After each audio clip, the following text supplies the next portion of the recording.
Boa noite, torcida vascaína, tudo bom com vocês? Eu sou o Magno do Voz Vascaínos e venho aqui hoje para poder passar alguma notícia do Vasco da Gama, do que está acontecendo no mercado da bola e conversar um pouco de Vasco, né? Esperar que nessa Semana Santa, uma semana de milagres, aconteça algum milagre com o nosso time, o Gigante da Colina, que vem precisando se ressuscitar assim como Jesus Cristo. Situação muito difícil. O Flamengo, adversário do Vasco, no próximo sábado, que ontem goleou o Juventude por 6-0, eu espero que o carregamento deles tenha sido gastado todo ontem contra o Juventude e que falte gol contra o Vasco no sábado. Vai ser mais um jogo difícil, terrível para nós vascaínos, o que tem sido praticamente um milagre ganhar quase do Flamengo. Nos últimos 30 jogos a gente só tem 30 vitórias ou 2 vitórias, agora eu não me lembro se são 2 ou 3 vitórias, são 2 vitórias na verdade, nos últimos 30 jogos, e aquele empate de 4-4 de 2019, que nós vascaínos comemoramos como um título, o que é um absurdo para a história do Vasco.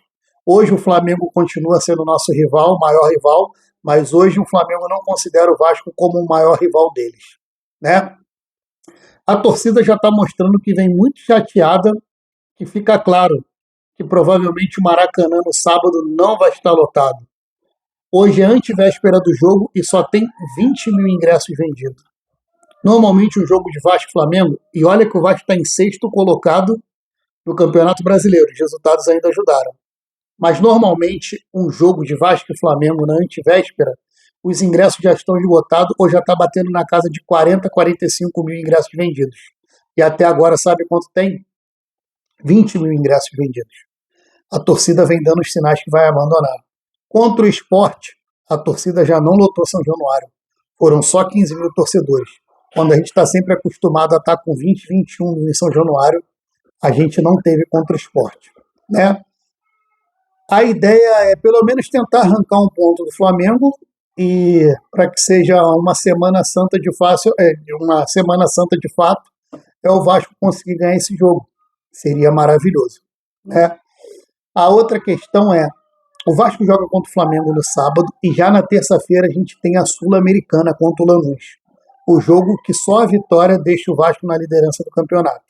Caso tenha um empate, pelo critério de desempate, o Lanús continua sendo o primeiro colocado do grupo e o Vasco provavelmente depois vai ter que, com o Lanús, no segundo turno, tentar buscar a liderança.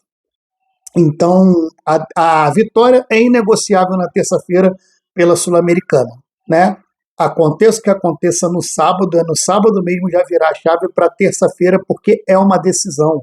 A Sul-Americana só classifica o primeiro colocado para a fase de mata-mata. O segundo colocado joga uma repescagem de playoffs com os terceiros colocados da Libertadores. Então é muito importante a vitória do Vasco na terça-feira contra o Lanús. Agora falando de Copa do Brasil, o Vasco saiu agora, a CBF deu a data do jogo contra o Operário, que é a terceira fase já da Copa do Brasil, vai ser no dia 1º de maio. Isso mesmo, dia 1º de maio, dia do trabalhador, vamos jogar contra o Operário. O jogo vai ser no estádio do Operário, em Santa Catarina. No Paraná, desculpa, eu sempre cismo com Santa Catarina. No Paraná, o jogo vai ser às 3 da tarde. E o jogo de volta vai ser no dia 20 de maio, às 7 da noite, em São Januário. Horários horrorosos, por mais que dia 1º de maio seja feriado, o jogo 3 horas da tarde é bizarro. E o jogo de volta às 7 horas da noite. Tem gente que sai do trabalho às 7 da noite. Mas enfim, como tem muita demanda para jogo do Vasco em São Januário, provavelmente o estádio vai estar lotado como sempre. Espero que até lá não acabe essa prática do Vasco de encher São Januário, porque sem a nossa torcida, o nosso time está ferrado. Não vai dar para acompanhar o ritmo. Fábio Carille continua balançando muito no Vasco. Caiu agora no Campeonato Brasileiro, na última rodada, o técnico do Grêmio, e o senhor Ramon Dias foi mandado embora do Corinthians. Não vai barrar, barrou. Eu também fico meio impressionado. O cara foi campeão paulista com um time não tão superior e na quarta rodada do Campeonato Brasileiro já é mandado embora. Enfim, o problema é dele. Mas é só para passar a informação que é um técnico recente do Vasco, né? E eu queria falar isso aqui para vocês. Fizeram um levantamento de possíveis treinadores que poderia chegar no Grêmio e o Fábio Carille estava entre eles. Estava o Fábio Carille, Mano Menezes e o Tite. E o Fábio Carille estava ganhando disparado nessa pesquisa. Acredito eu que era próprio torcedor do Vasco que estava indo lá votar para poder sacanear, que quer que ele saia do Vasco. Mas, enfim, sinceramente, eu não vou pensar com o coração, eu vou pensar com a razão. Tomara que o Fábio Carille consiga um resultado surpreendente positivo para o Vasco da Gama contra o Flamengo e que ele ganhe do Lanús, porque o Vasco não tem tempo, né? O calendário é muito apertado e qualquer deslize, ainda mais na Sul-Americana, que já já entra numa fase de mata-mata, fica muito complicado com a gente, né? Espero que ele vá bem nesses dois próximos jogos, essa é a grande verdade. E a grande verdade é, dependendo da escalação contra o Flamengo, eu já sei o que vai acontecer. Mas enfim, vou assistir o jogo até o final. Outra notícia que saiu agora também é que o contrato do Dimitri Payet não acaba em maio. O contrato do Dimitri Payet vai até julho. É isso mesmo.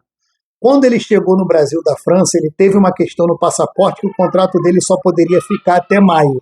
Porém, resolvendo esse problema do passaporte, o contrato automaticamente ia até o final de julho. Eu fico pensando, é como se o Payet hoje tivesse com 3 meses de aviso prévio no Vasco, porque tudo indica que ele não vai ficar, sendo que em junho, 12 de junho, para o campeonato durante um mês para o Mundial de Clubes, e o Vasco não vai estar jogando. Então o Payet vai ficar um mês no Vasco, só treinando, sem produzir, porque em campo ele também não está produzindo muito, e vai ganhar um salário de 1,5 milha por mês. Cara, os dirigentes do Vasco, o seu Marcelo Santana, aí tem que tentar sentar com o empresário do Payet ou com o Payet e resolver essa questão do francês, porque já deu, cara. Até que seja para renovar com ele até o final do ano, ganhando metade do salário, 1/3 do salário dele. Isso tem que ser resolvido. O que a gente não pode é ficar pagando 1,5 milhão por um jogador que a gente não sabe o que vai acontecer no Vasco. Não sabe se ele vai ser indiciado pela polícia com problema extracampo, se vai ser preso, se vai voltar para a França, e quem se é o Vasco, como sempre. Na verdade, a torcida do Vasco. A instituição Vasco já está fodida há muito tempo, mas o torcedor vem há mais de 20 anos sofrendo. E, cara, já deu, né? Já deu. Saiu também agora uma reportagem do prefeito de Maricá, Quaquá, falando do interesse de investir na SAF do Vasco.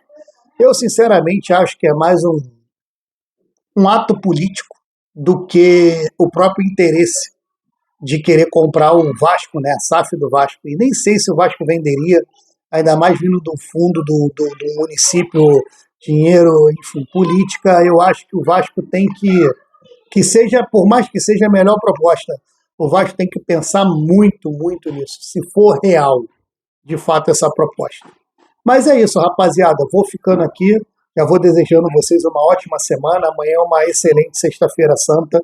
Não sei se eu vou gravar vídeo amanhã, a não ser que tenha alguma notícia de última hora. Eu vou estar aqui gravando com vocês. Sábado, antes do jogo, eu com certeza vou estar fazendo o pré e o pós-jogo aqui com vocês, para a gente estar conversando tudo sobre Vasco, como sempre. Já agradeço muito vocês pedindo para deixar a curtida no canal, comentando, deixa a cidade onde você está falando, se inscreva que dá maior moral aqui para o canal, compartilha para mais vascaíno, para mais gente, quem não é vascaíno, para quem gosta de futebol, qualquer coisa que vocês possam me ajudar num canal que está começando agora, eu vou ficar muito grato. Beleza, rapaziada? Um ótimo feriadão a todos e vamos nos falando. Um abraço.